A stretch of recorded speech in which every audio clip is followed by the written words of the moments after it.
Irfan, welcome back to only concept. Guys, हमने नई lecture series start करी थी जिसमें हम एम लक्ष्मीकांत को थॉरोली पढ़ रहे हैं हैंड रिटन नोट से, और इस पे हमारा मेन फोकस है कीवर्ड्स और समरी पे। ठीक है, हमने कंपनी का रूल कंप्लीट कर लिया है। आज से हम स्टार्ट करने वाले हैं द क्राउन रूल। ठीक है, द क्राउन रूल स्टार्ट करने वाले हैं। ये लेक्चर सीरीज़ आपको स्टेट पीएससी, यूपीएससी और अदर गवर्नमेंट एग्जामिनेशन में पॉलिटी से रिलेटेड जितने भी क्वेश्चन आते हैं उनको सॉल्व करने में बहुत हेल्प करेगी। तो लेक्चर को बीच में स्किप मत करिएगा।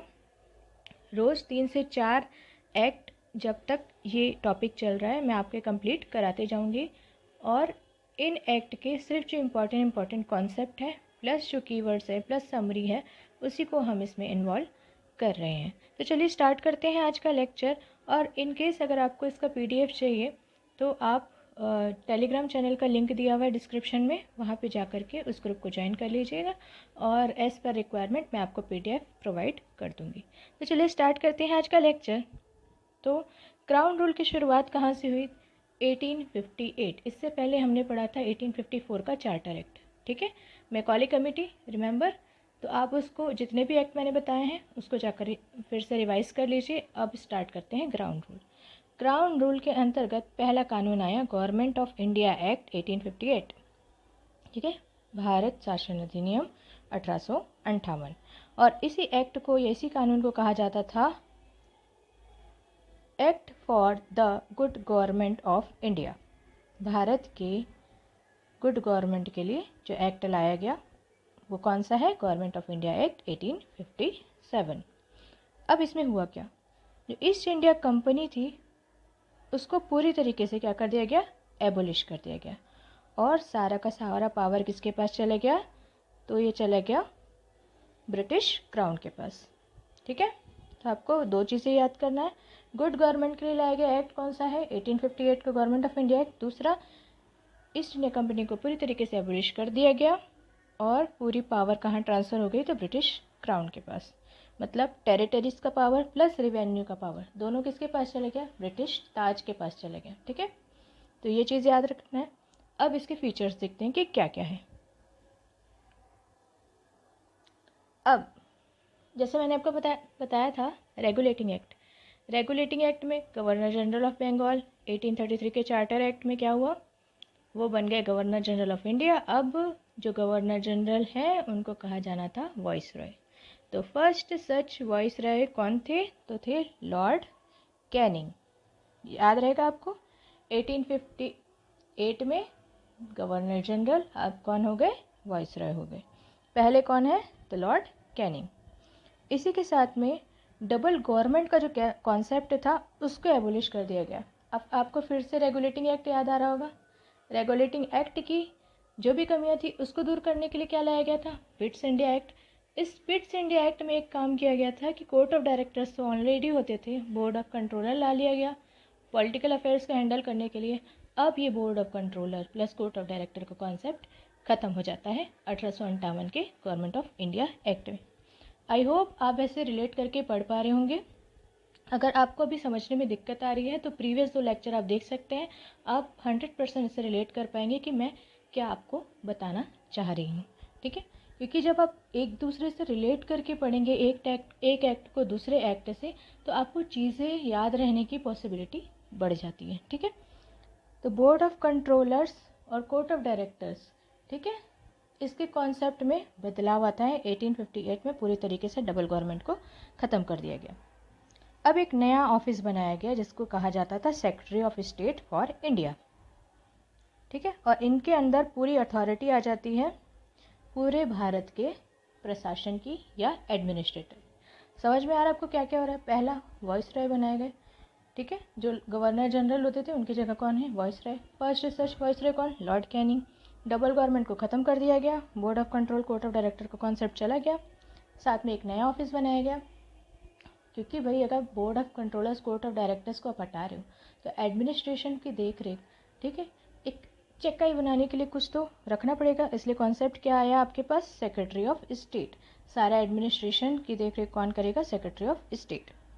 ठीक है, अब इस सेक्रेटरी ऑफ स्टेट को असिस्ट करने के लिए 15 मेंबर काउंसिल बनाएगी और जिसका चेयरमैन भी कौन होता था? Secretary of state. समझ में आ रहा है आपको?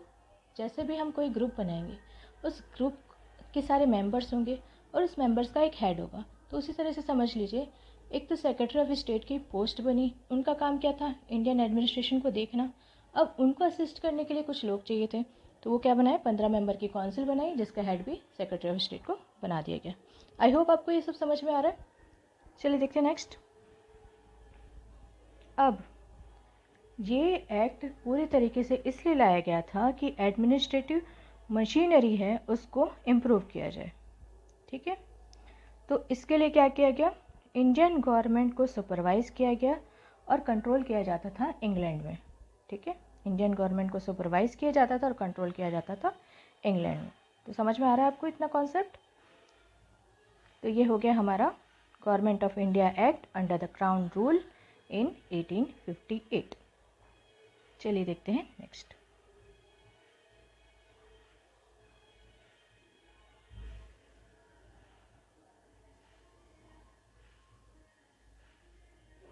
अब यहाँ से शुरुआत होती है इंडियन काउंसिल एक्ट की, जिसको बोलते हैं भारत परिषद अधिनियम 1861। भारत परिषद अधिनियम 1861।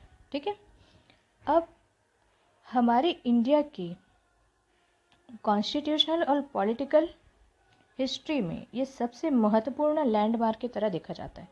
ठीक है, क्यों देखा जाता है अब मैं इसको बताऊंगी आपको। इसके फीचर्स पढ़ते हैं।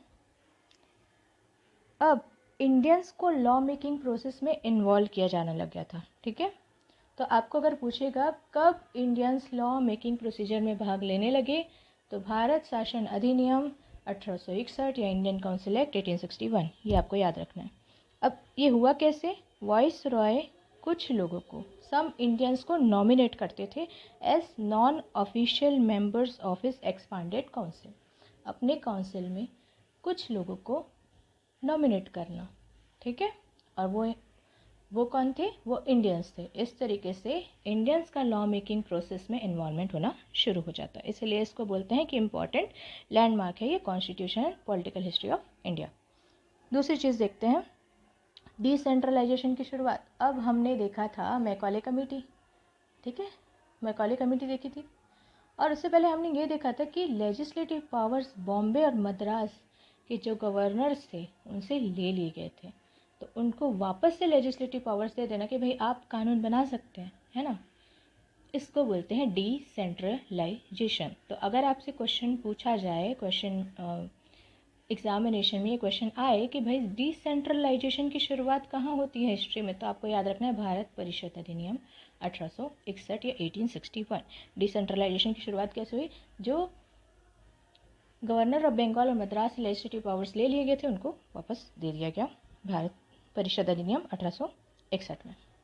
और उसी तरीके से नए लेजिस्लेटिव काउंसिल की स्थापना हुई बंगाल में, नॉर्थ वेस्ट फ्रंटियर पंजाब में। दो जगह याद रखनी है आपको, Bengal east side, north west, ठीक है, ऑफ इंडिया में नॉर्थ वेस्ट फ्रंटियर पंजाब के लिए। ये दो जगह याद रखिए। वैसे उन्हें आपको होमवर्क दिया था कि आपको इंडिया का मैप अच्छी तरीके से याद करना है। फिर से आपको रिमाइंड करा रही हूँ कि आपको इंडिया का मैप बहुत अच्छी तरीके से याद होना चाहिए। अगर आप स्टेट पीसीएस की तैयारी कर रहे हैं या स्टेट पीएससी की तैयारी कर रहे हैं, तो आपको उस स्टेट का मैप बहुत अच्छे तरीके से याद होना चाहिए, क्योंकि जब भी लोकेशन आती है ना, तो हमारा माइंड जो है वो पिक्चर्स कैप्चर करता है, पिक्चर्स को बहुत अच्छी तरीके से याद रखता है। जैसे कि आपने अपने एकेडमिक के एग्ज़ाम भी दिए होंगे, तो आपने देखा होगा कि आप जब आंसर राइटिंग करते हैं तो आपके दिमाग में वो पेज दिखता है ना। तो यही कॉन्सेप्ट है, आपको मैप अच्छे तरीके से याद होना चाहिए। रोज़ 2 से 3 बार आप मैप को दोहराइए और आपको आसानी से मैप याद हो जाएगा। तो मैंने क्या बताया आपको, एस्टेब्लिश 3 न्यू लेजिस्लेटिव काउंसिल। कौन कौन सी?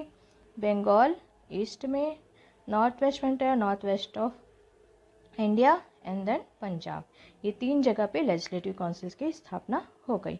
अब वाइसरॉय को एक पावर दी गई कि वो रूल्स बना सकता है, ऑर्डर बना सकता है, ताकि ज़्यादा कन्वीनियंटली वो क्या कर सके, ट्रांजैक्शन ऑफ बिजनेस कर सके अपने परिषद में या काउंसिल में।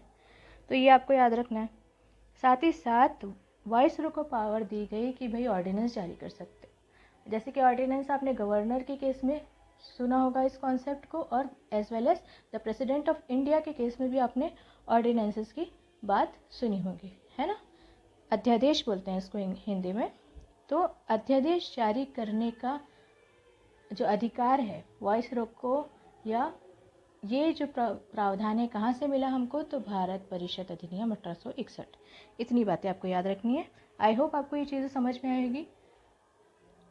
Keep studying guys, keep rocking, all the best.